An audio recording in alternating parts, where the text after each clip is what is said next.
اسی وقت ایک لڑکا نو عمر گزرا. انس کہتے کہ میری عمر کا تھا وہ, 10 12 15 سال کا. فرمایا کہ یہ بچہ بوڑھا ہو کر مرے, پوری عمر اس کو ملے, حتیٰ کہ ایک شدید بڑھاپا اس پر آ جائے, تو اس کی موت سے قبل قیامت آ جائے گی. یہ بچہ جو 10 12 15 سال کا ہے, یہ پوری عمر جیے حتیٰ کہ بوڑھا ہو جائے, یعنی شدید بوڑھا, مثلا 100 سال کا ہو جائے,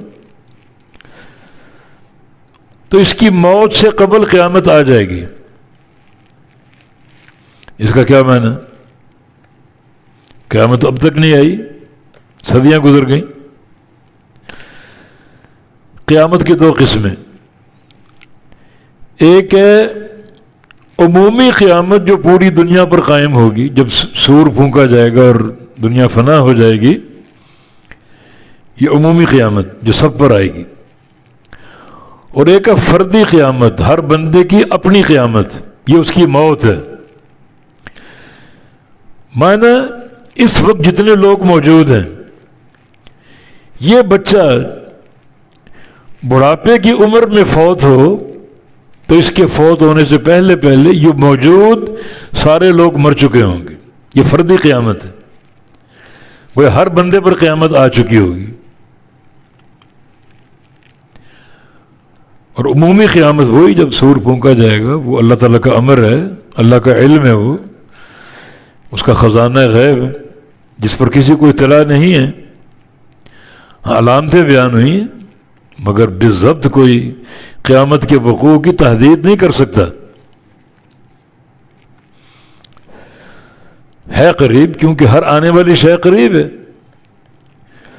انسان کی موت کب آ جائے کچھ علم نہیں, اگلی سانس لے سکے یا نہ لے سکے کوئی نہیں جانتا. تو قیامت قریب ہوئی نا. ہر بندے کی قیامت خاصہ, فردی قیامت بالکل قریب ہے.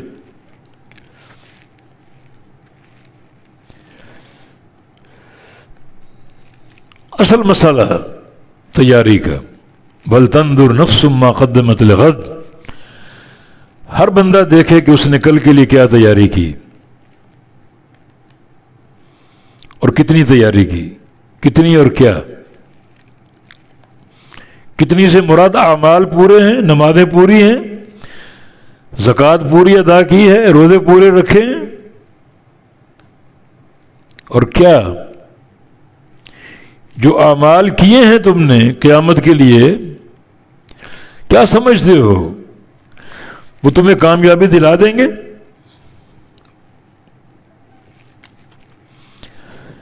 محنتیں برباد بھی تو ہو سکتی. انما الاعمال بالنیات, اخلاص نیت نہ ہو تو ساری محنتیں برباد. قیامت کے دن کچھ ایسے لوگ آئیں گے جن کی نیکیاں پہاڑوں کی طرح بکھری ہوں گی, جیسے پہاڑ پھیلے ہوتے ہیں, چوٹیاں ایک دوسری تیسری چوتھی 100 چوٹیاں کھڑی, اس طرح ان کے اعمال کھڑے ہوں گے. یجعلہ اللہ ہباء منثورا, اور اللہ ان سارے اعمال کو ذرے بنا کر بکھیر دے گا اور ضائع کر دے گا. اخلاص نے, ریاکار تھا یہ. اور من عمل عملا لیس علیہ امرنا فہو رد, جس بندے نے ایسا عمل کیا جس پر میرا ٹھپا نہیں ہے, ان محمد الرسول اللہ صلی اللہ علیہ وسلم کا, سن لو وہ عمل مردود ہے, وہ ضائع ہے. تو اللہ تعالیٰ جو فرما رہا ہے, دیکھو تم نے کل کے لیے کیا تیاری کی اور کتنی تیاری کی, فرائض پورے ہیں یا نہیں, اور اگر پورے ہیں تو وہ فرائض اخلاص پر ہیں یا نہیں, اور اگر اخلاص پر ہیں تو وہ فرائض اللہ کے حبیب کی سنت اور آپ کے طریقے کے مطابق ہیں یا نہیں. یہ اعمال کی حفاظت کے اسباب ہیں. تو قیامت قریب ہے, اور سوچنے کی بات کیا کہ آپ نے تیاری کیا کی.